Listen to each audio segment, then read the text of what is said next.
It's not working again? Yeah, we tried it. So go upstairs ko, watch TV ko. Your phone is not working again. Why? Yeah, I'll follow you later. Go. Go upstairs ko. Low battery. You need to charge the phone. You need to charge the phone. Yeah, I'll follow you later. So go It's no power. The battery has been drained. You need to recharge the battery because the battery does not power at all. It has no power at all. Okay? Do you know how to charge the phone?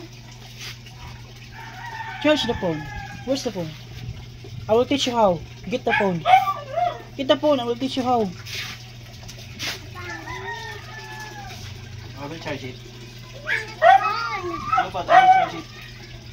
No, I will teach Great how to charge.